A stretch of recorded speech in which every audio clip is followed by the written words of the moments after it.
And you should feel beautiful in your hijab, but you should not feel sexy. And that's a different concept. That's a different concept altogether.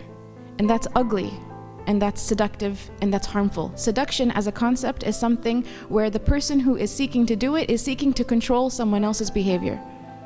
It's not goodwill. Goodwill comes from a desire to give and let people be good and to be in a good state, and it's consideration. It's wanting them to be safe. It's wanting them to be protected. That's goodwill. Seduction is, I want this person to be affected by me in a way where I can control, that interaction. As an example, I like to use sometimes with young people is in the movie Lord of the Rings. What does the elf queen, what is it, Lady Galadriel? What does the elf queen say when they put the ring of power, when Frodo puts the ring of power in her hand? What does she say?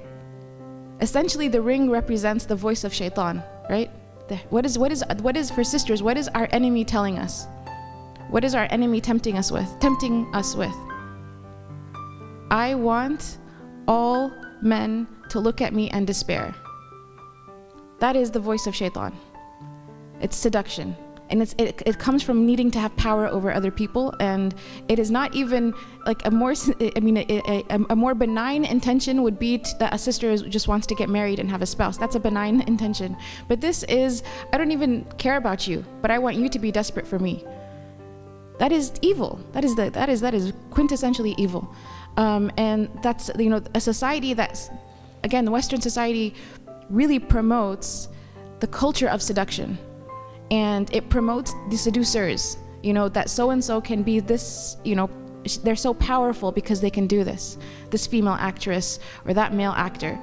And we are the opposite. We have a completely different paradigm. And the Prophet Muhammad ﷺ, he said that every religion has a distinct characteristic, and the distinct characteristic of Islam is haya. So again, haya coming from goodwill, from actually not wanting to harm creation, from wanting that creation to be at peace with its brother and its sister.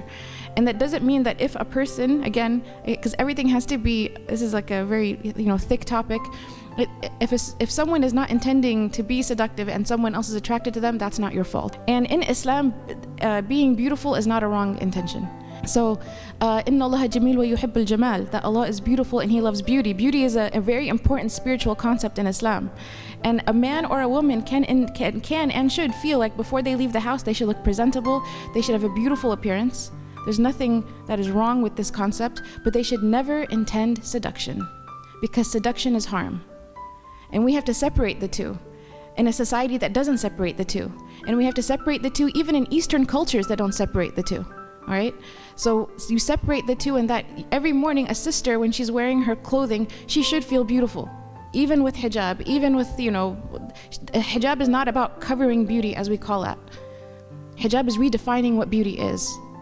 Hijab is saying, I'm going to do what is beautiful to Allah subhanahu wa ta'ala.